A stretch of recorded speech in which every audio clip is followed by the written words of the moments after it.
প্রথমত এই যুদ্ধ ফেতনার যুদ্ধ, এমনিতে যাইছে। আর হিন্দু রাষ্ট্র রক্ষার জন্য মোটেই তিনি তো যে মনে হারাম কাজ করছেন, তার ইমান চলে যাওয়ার সম্ভাবনা বেশি। ইমান শরীয়ত বৃষ্টি হয়েছে, যারা ইমান চলে তার মধ্যে একটা, আপনি জানেন কাফেরদের পক্ষে নেওয়া ইমান চলে যাওয়ার জন্য একটা। এখন তিনি যদি বলেন যে ওরা তো ইসলামিক না, তাহলে তারা ইস্তেহাদের ভুল ছিল, কথা বোঝেন। এখন কেউ যুদ্ধ কি ইসলামের জন্য করতেছে আসলে? আর এই মেয়েগুলি যে আছে, কোন মেয়েকে শরীয়ত বলেছে যে বাইরে তোমাকে ইহা চালাইতে হইব, যুদ্ধ ইমান চালাইতে হইব? কোন ইসলাম বলছিল? ইসলাম কায়েমে মেয়েদের করণীয় আছে কি? সুবহানাল্লাহ। শরীয়তে অর্ধেক হচ্ছে ইসলামে, দুনিয়াতে অর্ধেক হচ্ছে নর, অর্ধেক হচ্ছে নারী। নারীদেরকে কি আপনি বলেন না যে ইসলাম কায়েম করতে হবে? করতে হবে, কিন্তু ইসলাম নারী কোথায় কায়েম করে বলেন তো?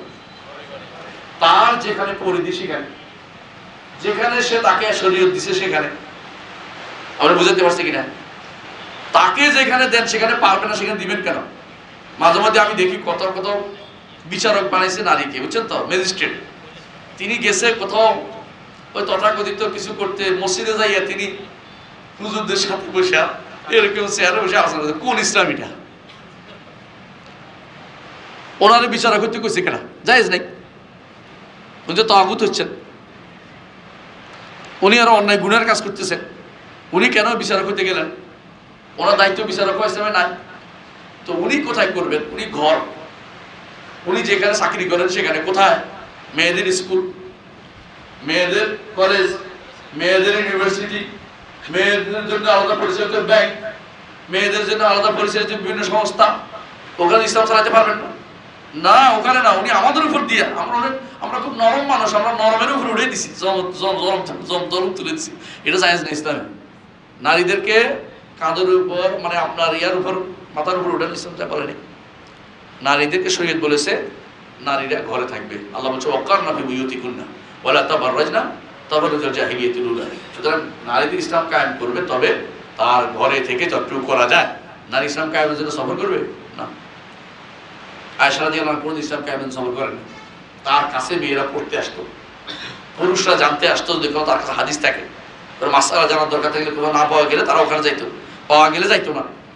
এই জন্য আপনি সুযোগ বুঝে যে নারী পাইছে ওস্তাদ, তারে মসজিদে বসাই দিয়ে ওয়াজ করবে, কোথাও কোথাও কিন্তু নারী ওয়াজ করতে গেছে, আর ওয়াজটা ফেসবুকে ছেড়ে দিছে, হারাম, পুরোটা হারাম চালু করে দিয়েছে। কি চালু করে? কি ইসলাম চালু করে? কি বুঝছেন আপনারা ইসলাম? হ্যাঁ, আবার নারী অমুক্ত বিভিন্ন নাম দিয়া, নারীদের দিয়া কি শুরু করছেন আপনারা? এটা কি ইসলাম কায়েম করছেন? এটা কে শিখে দিল আপনাকে ইসলাম কায়েম করতে? এটা হাদিসে ইসলামের সর্বপ্রথম যে হাতটা ভেঙে দেবে তা হচ্ছে ইসলাম শাসন ব্যবস্থা। আর শেষ হাদিসের ব্যাখ্যা জানতে চাচ্ছি। প্রথমত হাদিসটা একটু দুর্বলতা আছে সনদে। দ্বিতীয় হচ্ছে বাস্তবতা হচ্ছে এটাই। এখন দেখেন বাস্তবতা এটা যে এখন ইসলামী বর্তমানে যে অবস্থা যাচ্ছে, ইসলামী শাসন ব্যবস্থা কোন জায়গায় আছে, বাস্তবতা। দ্বিতীয় হচ্ছে সালাত। রাসূলুল্লাহ সাল্লাল্লাহু আলাইহি ওয়াসাল্লামের যুগে এক সাহাবী বলছেন, রাসূল যুগে না পরে, যে রাসূলের যুগে যে সালাতটা ছিল আমি তো সালাতটা দেখতে পাচ্ছি না। আর এখন যদি দেখতেন তিনি বোধহয় বলতেন যে আমি তো বোধহয় এই সালাত জীবনে দেখিনি। আমাদের সালাত পড়া হয় যেভাবে, দেখছেন তো কোনো কোনো জায়গায় দেখবেন যে আপনি আলহামদুলিল্লাহ করতে পারেন না, উনি কিন্তু রুকু সিজদা করে ফেলেছেন। এটা বাস্তবতা এটাই। হিন্দু রাষ্ট্রের জন্য যুদ্ধ করতে গিয়ে মারা গেলে সেই মুসলিম সৈনিকের হুকুম কি? প্রথমত এই যুদ্ধ ফেতনার যুদ্ধ, এমনিতে যাইছে। আর হিন্দু রাষ্ট্র রক্ষার জন্য মোটেই তিনি তো যে মনে হারাম কাজ করছেন, তার ইমান চলে যাওয়ার সম্ভাবনা বেশি। ইমান শরীয়ত বৃষ্টি হয়েছে, যারা ইমান চলে তার মধ্যে একটা, আপনি জানেন কাফেরদের পক্ষে নেওয়া ইমান চলে যাওয়ার জন্য একটা। এখন তিনি যদি বলেন যে ওরা তো ইসলামিক না, তাহলে তারা ইস্তেহাদের ভুল ছিল, কথা বোঝেন। এখন কেউ যুদ্ধ কি ইসলামের জন্য করতেছে আসলে? কেউ কি ইসলামের জন্য করতেছে? ভালো করে দেখেন, কেউ ইসলামের যুদ্ধ করতেছে না, সবাই জাতীয়তাবাদের যুদ্ধ করতেছে। এই জাতীয়তাবাদ ইসলামে কি? কুফরি মতবাদ। পুরোটাই একটা, পুরো জিনিসটাই ভুলের প্রতিষ্ঠিত। আপনি কোনখান দিয়ে বাঁচবেন? নীতিটাও খারাপ, যারা করছে ওইটাও খারাপ। আর মেয়েগুলি যে আছে, কোন মেয়েকে শরীয়ত বলেছে যে বাইরে তোমাকে ইহা চালাইতে হইব, যুদ্ধ বিমান চালাইতে হইব? কোন ইসলাম বলছিল? পাকিস্তানে করলেও হারাম, বাংলাদেশে করলেও হারাম, ইন্ডিয়াতে করলে হারাম। এটা হারাম দেখবে সব জায়গাতে। কারণ তারা এই দায়িত্ব কে দিচ্ছে? তার তো অন্য কাজ আছে। এইটাই তখন যতদিন পর্যন্ত চাচ্ছে ওরা। একদিকে এক দেশের প্রেসিডেন্ট বলছে কারো 6টা সন্তানের পুরস্কার দিবে, মেডেল দিবে, আর আমাদের বলে একটা সন্তান, 2টা হলে ভালো, একটা হলে খারাপ না, নাকি? আরো ভালো, 2টার বেশি না, 2টার বেশি না, একটা হলে আরো ভালো না। এগুলি হচ্ছে আমাদের মুসলিম জনসংখ্যা কমানোর বুদ্ধি। এবং মুসলিম মেয়েদের যদি ঘর থেকে বেরিয়ে যায় সন্তান নিতে চায় না। এখন তো অনেকে বলছে যে সন্তান নিতে চায় না, অনেকে আছে সন্তানের কথা বলে রাগ করে, সন্তান নিয়ে যাচ্ছে, উনি সন্তান নিয়ে যাচ্ছে আমাদের মানে মনে করছে ঘর রাখতে চায় না, কিছু কষ্ট হয়, কান্নাকানি শুনবে মেয়েদের এই জন্য বাচ্চাদের। নাউজুবিল্লাহ। মুসলিম সৈনিক আছে, জাতীয়তাবাদের যুদ্ধে কোনো মুসলিম মারা গেলে শহীদ কখনো নাকি শহীদ। কিছু মানুষ মদিনা সালাতকে খুব গুরুত্ব দেয়। প্রশ্ন হচ্ছে মদিনা সালাত কি এখন কার্যকর আছে নাকি মনসুখ হয়ে গেছে? না, মনসুখ হয়নি। প্রশ্ন হচ্ছে মদিনা সালাত বলতে কি বুঝো, এটাই সমস্যা। মদিনা সালাতের দুইটা পার্ট আছে। আকরাম দিয়া আল ওমারি এটাকে ব্যাখ্যা করেছেন বিস্তারিত, ডক্টর আকরাম দিয়া আল ওমারি, বাংলা অনুবাদ হচ্ছে এটা, দিয়া এটা অনুবাদ করেছে এটা। তো এটা পড়বেন আপনারা তো বুঝতে পারেন। মদিনা সালাতের মধ্যে এমন কোনো জিনিস নেই যেটা দিয়ে আপনি বলবেন যে এটার কারণে আমি এখন চলতে পারতেছি, এরকম কিছু নাই। কিন্তু ওখানে মানে ভালো জিনিস আছে, সব ভালো জিনিস, এমন কিছু না যে এটার কারণে এখন বলছে মনসুখ কথা আসতেছে না, এটা না, মনসুখ না, এটা আছে, ঠিকই আছে, কিন্তু আপনি এটাকে অপব্যাখ্যা করতে পারবেন না। আপনি এটা বলতে আলেমদের কাছে যেতে হবে। হুদায়বিয়া সহ আরো যতগুলি সন্ধি করা হয়েছিল সবগুলি কি হুজ্জত হওয়ার মর্যাদা রাখে নাকি এগুলি মেয়াদ শেষ হয়ে গেছে?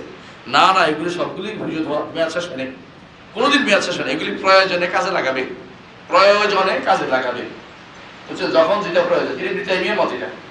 এটা হচ্ছে কোনটাই আয়াতে অনেকগুলো আছে। অনেকে বলে যে ওয়াকাতুল মুশরিকিনা কাফাতান কামা ইউকাতুলুকুম কাফা, যেখানে বা ওয়াকতুলুহুম হাইযাতুম, যেখানে বা সেখানে মারো। এর অর্থ হচ্ছে সমস্ত আগের আয়াতগুলো মনসুখ হয়ে গেছে। না, কথাটা ঠিক না, কথাটা ঠিক না। অবস্থা বুঝে এটা, অবস্থা বুঝে ওইটা। কখনো কখনো মুসলিমরা ওইটাও নিতে হবে। ভারতের মুসলিমরা কোনটা নিবে? ওইটা। তারা মুস্তাদআফিন, তারা কোথাও যেতে পারছে, তাদের জন্য ওইটা থাকবে। কোন মুসলিম দেশ যদি শাসন শক্তিশালী হয়, তারা তখন কাফাতুল মুশরিকিনা কাফাতান, সে যুদ্ধে যাবে। আপনি যদি ব্যক্তিগতভাবে সেটা আমার কথা সুযোগ নেই, হাত কাটতে বলছে, আপনি হাত কেটে ফেলবেন, কে কাটবে? শাসক। ঠিক, যুদ্ধ শাসন করবে। আপনি যদি এখন আর ওইটা নাই, সব আপনি মন মতো চালাই দিলে তো হবে না। নিজেকে মুসলিম মনে করো যারা ইসলামী আইন কানুন প্রতিষ্ঠার বিরোধিতা করে, বাধা প্রদান করে, ইসলামী আইন প্রতিষ্ঠা হোক চায় না, এটার উত্তর দিছি না? তারা ইমানদার না। বর্তমান পৃথিবীর কোন দেশে ইসলামী আইন কানুন বিধিবিধান প্রতিষ্ঠা আছে কি?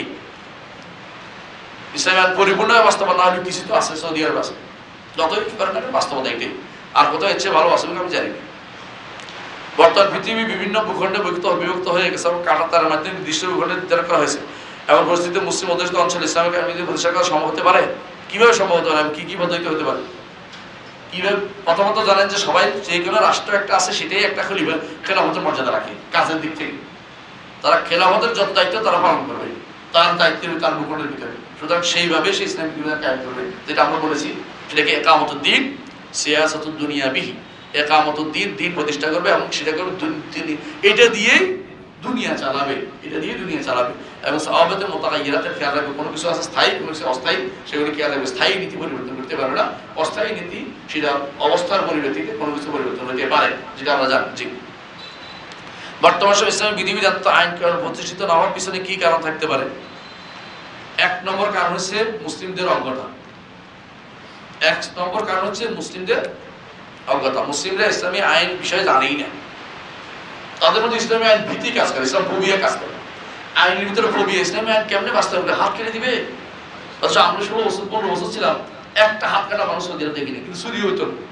কবে টাকা নিয়ে হাঁটতাম, চিন্তা করে যে চুরি হয়ে যাবে। অথচ এদেশে টাকা নিয়ে নয়, আপনি যদি কোনো গাড়িতে উঠতে পারেন, দেখবেন যে পকেট মোবাইল নিয়ে গেছে, দেরি জায়গায় মোবাইল নিয়ে গেছে।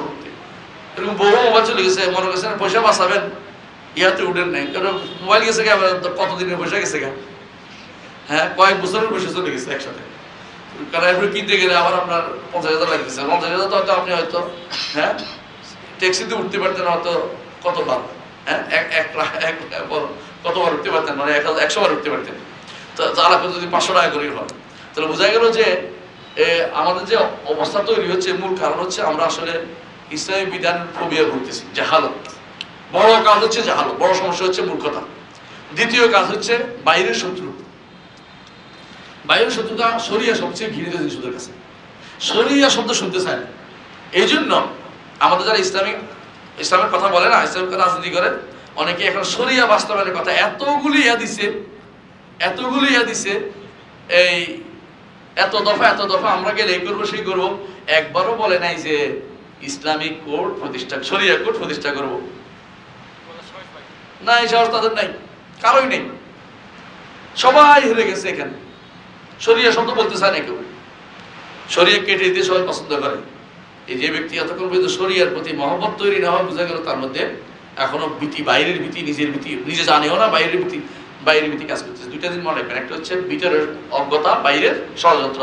এদের একজন বলেছিলেন আল ইসলাম বাইনা জাহলে আবনাইহি ওয়া কাইদা আদাইহি, এটা বই লিখছেন যে ইসলাম বাইনা জাহলে আবনাইহি, ইসলাম হচ্ছে তার সন্তানদের না জানা, ওয়া কাইদা আদাইহি, শত্রুদের ষড়যন্ত্রের ভিতরে বসছে, নিজের মধ্যে বসছে। নিজেরা ইসলাম জানি না, আবার অন্যদের ষড়যন্ত্রকে নিচ্ছি। এবং তাদের পদলেহী হওয়ার জন্য, তাদের কাছে ভালো হওয়ার জন্য যত বেশি ছাড় দিতে পারি শরীয়তকে, তত বেশি মনে করি আমি উদার, আমি লিবারাল। এটা হচ্ছে সবচেয়ে বড় ক্ষতির কারণ। যুদ্ধের সময় মহিলা, শিশু, বৃদ্ধ লোক হত্যা করা নিষেধ, কিন্তু এখন মহিলারা সেনাবাহিনীতে, বিনা বাহিনীতে যাচ্ছেও যুদ্ধ করে। সেই যুদ্ধ মহিলা সৈনিকদের হত্যার ফলে ইসলাম কি বলে? যারা যুদ্ধ করে মহিলাদের, তাদের হত্যা করা যাবে। মহিলা যারা যুদ্ধ করে তাদের হত্যা করা যাবে। এটা হচ্ছে যে সমস্ত মহিলা ঘরে থাকে, কৃষক, যুদ্ধ অংশগ্রহণ করে না, বাজারে আছে, দোকান কাজে আছে, এদের ক্ষেত্রে। কিন্তু যুদ্ধ যারা অংশগ্রহণ করে এরা সবটি হত্যাযোগ্য। কাফেররা যারা যুদ্ধযোগ্য সব হত্যাযোগ্য। শেষ। আমাদের রক্তের সমাজ চলে গেলে তখন কি শুধু ফরজ নামাজ আদায় করতে হবে নাকি? পুরো সমাজ আদায় ফরজ, শুধু ফরজ দেখতে হবে। ফজর নামাজ শূন্যতা দেখতে হবে, শূন্যতা দেখে উঠে পড়বে। আমার যদি বেশি পরিমাণে টাকা হারিয়ে, তাহলে জিন দিয়ে কি আউযুবিল্লাহ জিন দেওয়া যায়, জিন দিয়ে ইমান চলে যাবে। শেষ।